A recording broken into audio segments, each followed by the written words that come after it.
अस्सलाम वालेकुम रहमतुल्लाहि व बरकातहू। प्यारे नाज़रीन, प्यारे बच्चों, आप सभी के इस्तकबाल है, आप सभी का खैर मक़दम है इस यूट्यूब चैनल पे। नाज़रीन कराम, प्यारे बच्चों, जैसा कि आपको पता है कि हमारे इस चैनल के ऊपर क्लास 10 से लेकर क्लास 12 तक की क्लासें, उर्दू की क्लासें शुरू कर दी गई है, जैसे कि आपको पता है। और उसके अंदर यानी कि क्लास 10 के अंदर जो किताबें पढ़ाई जाती है, क्लास 11 के अंदर, क्लास 12 के अंदर जो उर्दू की बुक जो पढ़ाई जाती है, उसमें से कुछ चैप्टर्स को भी हमने आपके दरमियान पढ़ा दिया, ठीक है ना। और हमने आपको कहा भी है, और कहने तक महदूद नहीं रहेगा, बल्कि हम करके भी दिखाएंगे। हमने आपको कहा है कि बिल्कुल बारीक बीनी के साथ आपको पढ़ाया जाएगा, किताब भी अच्छी तरह से पढ़ाई जाएगी। उसका जो भी ऑब्जेक्टिव सवाल है, 1 नंबरिया सवाल है, और सब्जेक्टिव जो सवाल और जवाब है जो आपकी किताब के अंदर जो दिया गया, हर एक चीज़ को बारीकी से हल कराया जाएगा। तो चलिए देखते हैं। शुरू करने से पहले आपसे एक छोटा सा दरख्वास्त है कि आप उन बच्चों तक शेयर कर दें जिनको पता अभी तक नहीं चला है कि इस चैनल पे क्लास 11, क्लास 12 और क्लास 10 की उर्दू की क्लासें शुरू कर दी गई है। तो चलिए शुरू करते हैं, देखते हैं। सबसे पहले हमने लिख रखा है जेल से वालिदा के नाम खत, और ये अशफाकुल्लाह खान, जैसा कि आपको पता भी है, तीसरे चैप्टर में आपको पढ़ाया गया था कि तीसरा नंबर चैप्टर जो था वो अशफाकुल्लाह खान साहब के ने जेल से वालिदा के नाम खत लिखे थे। उसी खत को पढ़ाया गया था। फिर उसी का ऑब्जेक्टिव सवाल और जवाब आपके दरमियान लेकर हाजिर हुआ हूं। तो देखिए कौन कौन से। सबसे पहले नंबर में हमने ऊपर में लिख रखा मारूसी सवालात मा जवाबात। इसका मतलब ये होता है कि 1 नंबरिया सवाल और उसके जवाब, ठीक है ना। तो पहले नंबर में जिक्र किया है कि अशफाकुल्लाह खान की पैदाइश कब हुई। क्या जिक्र किया है? अशफाकुल्लाह खान की पैदाइश कब हुई? तो उसके जवाब में जिक्र किया 22 अक्टूबर 1900 ईस्वी को। कब हुई थी उनकी पैदाइश? 22 अक्टूबर 1900 ईस्वी को उनकी पैदाइश हुई थी।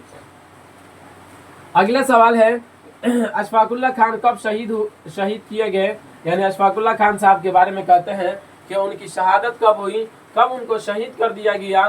तो उसके जवाब में जिक्र किया 19 दिसंबर 1927 ईस्वी को अशफाकुल्लाह खान को शहीद कर दिया गया, ठीक है ना। अगले सवाल आपके बोर्ड पे तीसरा सवाल है अशफाकुल्लाह खान के वालिद का नाम क्या था। तो अशफाकुल्लाह खान जो थे उनके वालिद साहब के बारे में पूछा, उनके वालिद साहब का नाम क्या था।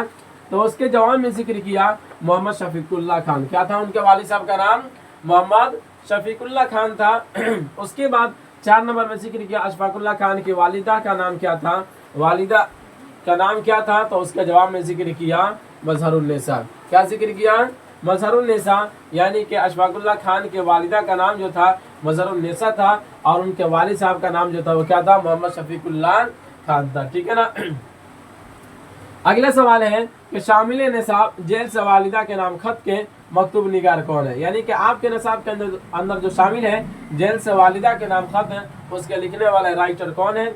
तो उसके जवाब में जिक्र किया अशफाकुल्लाह खान है। चूँकि आप जानते हैं कि इसको जेल से वालिदा के नाम जो खत रवाना किए थे, खत जो लिखे थे, वो कौन लिखे थे? अशफाकुल्लाह खान लिखे थे। उसके बाद 6 नंबर सवाल है अशफाकुल्लाह खान ने जेल से किसे खत लिखा। क्या कहते हैं? अशफाकुल्लाह खान ने जेल से किसे खत लिखा।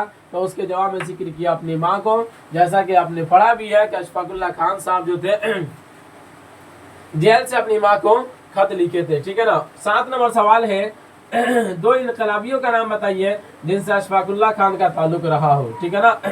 तो उसके बाद उसके जवाब में जिक्र किया बनारसी लाल राम प्रसाद बिस्मिल।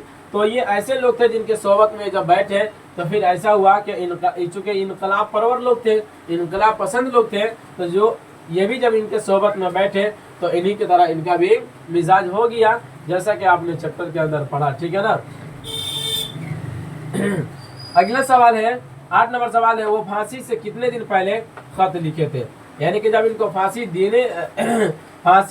पे जब इनको चढ़ाने के लिए जब इनको ऐलान कर दिया गया, हुकूमत की तरफ से जब ये बातें ऐलान हो गई कि इनको अब फांसी दे दी जाएगी, तो उससे फांसी से कितने दिन पहले ये अपनी माँ को खत लिखे थे, अपनी वालिदा को खत लिखे थे।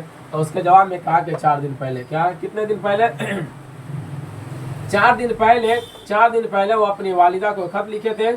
उसके बाद अगला सवाल है अशफाकुल्ला खान की पैदाइश कहाँ हुई, ठीक है ना, यानी इनकी पैदाइश के बारे में कहते हैं कि ये कहाँ पैदा हुए थे, तो उसके जवाब में जिक्र किया शाहजहांपुर। कहाँ पैदा हुए थे? शाहजहांपुर, जो कि कहाँ है? यूपी के अंदर है, ठीक है ना।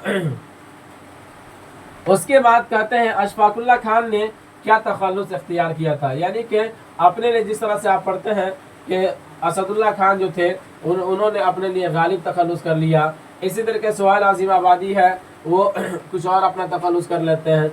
शबनम कमाली है, तो वो भी अपना तखल्लुस रख लिए हैं, असल नाम उनका कुछ और था, ठीक है ना। इसी तरह से यहाँ भी कहते हैं अशफाकुल्ला खान ने क्या तखल्लुस इख्तियार किया था, तो उसके जवाब में जिक्र किया हसरत। क्या जिक्र किया? हसरत। 11 नंबर सवाल है अशफाकुल्ला खान और उनके 9 साथियों ने कब सरकारी खजाने को लूटा, यानी कि जैसे कि आपने चैप्टर के अंदर पढ़ा भी कि अशफाकुल्ला खान जो थे वो जिस कमेटी से ये ताल्लुक रखते थे, तो उस कमेटी को मजबूत बनाने के लिए कुछ रुपयों की और कुछ पैसों की जरूरत थी, ठीक है ना।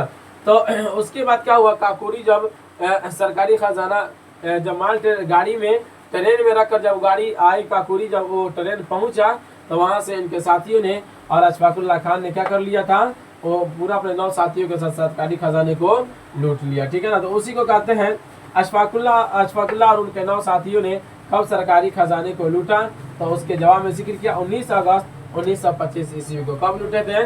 19 अगस्त 1925 ईस्वी को अशफाकुल्ला खान जो थे वो सरकारी खजाने को अपने साथियों के साथ लूट लिए। चलिए अब अगला सवाल देखते हैं। अशफाकुल्ला खान को फांसी की सजा क्यों दी गई, यानी एक सवाल है कि अशफाकुल्ला खान को फांसी की सजा क्यों दी गई, तो उसके जवाब में जिक्र किया खजाने को लूटने की वजह से। चूंकि आप जानते हैं कि जब ये अपने साथियों के साथ खजाने जब लूटे तो ये साल भर तक रुपोश रहे, साल भर तक छुपे रहे, और उनके साथी कुछ साथी तो उसी वक्त पकड़े गए, लेकिन ये साल भर छुपे रहे। उसके बाद फिर क्या हुआ, इनको भी पकड़ लिया गया और उसके बाद फांसी की सजा सुना दी गई। तो उसी को यहाँ पे पूछता है कि फांसी की सजा क्यों दी गई, तो उसका जवाब में जिक्र खजाने को लूटने की वजह से। 13 नंबर सवाल है कि अशफाकुल्ला खान ने मुसीबतों आराम को किसकी जानिब से तस्वुर किया है, यानी कहते हैं अशफाकुल्ला खान ने मुसीबतों आराम को किसकी जानिब से तस्वुर किया है कि इंसान के ऊपर जब मुसीबतें आती है, जब परेशान होता है, तो वो किसकी जानिब से आती है, वो कौन भेजता है, तो उसको कहा मिन जानिबिल्लाह। जैसे कि आपने किताब में पढ़ा मिन जानिबिल्लाह, उसको उर्दू में अल्लाह की जानिब से, ठीक है ना। यानी कि अशफाकुल्ला खान ने यही कहा है कि क्या कहते हैं, मुसीबत और आराम, इस तरह से और भी तकलीफ दर चीज़ें जितनी भी होती है हमारी ज़िंदगी के अंदर, खुशी हो या गम हो, वो सब के सब किसकी जानिब से होती है? अल्लाह की जानिब से होती है। अगर अल्लाह को मंजूर नहीं है तो फिर वो चीज़ें नहीं हो सकती। वो चीज़ जो भी हमारी ज़िंदगी के अंदर कोई चीज़ें आती है, वो सब के सब मिन जानिबिल्लाह ही होता है, ठीक है ना। आगे बढ़िए। 14 नंबर सवाल है कि उनको कौन सी किताब पढ़ने की वजह से वतन पर जान निसारी का जज्बा पैदा हुआ। उनको की जमीन किधर लौट रही है, यानी अशफाकुल्ला खान साहब की तरफ, ठीक है ना।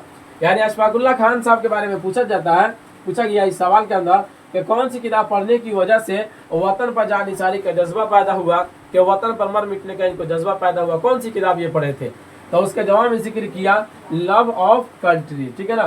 तो ये किताब पढ़े, उसके बाद फिर क्या हुआ कि इनको वतन के ऊपर मर मिटने का जज्बा पैदा हुआ। उसके बाद कहते हैं 15 नंबर सवाल है कि लव ऑफ कंट्री के मुसन्निफ कौन है, यानी किताब के क्या कहते हैं। अगला सवाल है 15 नंबर सवाल है लव ऑफ कंट्री के मुसन्निफ कौन है, तो उसके जवाब में जिक्र किया वाल्टर स्कॉट। कौन है? Walter Scott love of country के ये क्या है, ये मुसन्निफ है, ठीक है ना। तो इस तरह से ये जब ये लव ऑफ कंट्री जब ये किताब पढ़े थे, तो फिर मर मिटने का इनको जज्बा पैदा हुआ। और इसके लिखने वाले यानी इस किताब के राइटर कौन थे? वाल्टर स्कॉट ये राइटर थे, यानी कि उसके अंदर लिखे थे वतन के प्रति मोहब्बत वगैरह की बातें वहाँ पे जिक्र किए थे, ठीक है ना। जिसको पढ़ने की वजह से अशफाकुल्ला खान को वतन पे मर मिटने का शौक पैदा हुआ था, ठीक है ना। तो ये रहा आपके दरमियान मारूजी सवालात मा जवाबात, यानी ऑब्जेक्टिव सवाल और जवाब आपके दरमियान पेश किया गया चैप्टर नंबर 3 का। फिर इसके आगे आपके सवाल की किताब के अंदर जो दिया गया है सवाल और जवाब, फिर अगले वाले सबक में हम आप तक पेश करेंगे। इजाज़त दीजिए, फिर मिलेंगे अगले वाले सबक में। खुदा हाफिज़।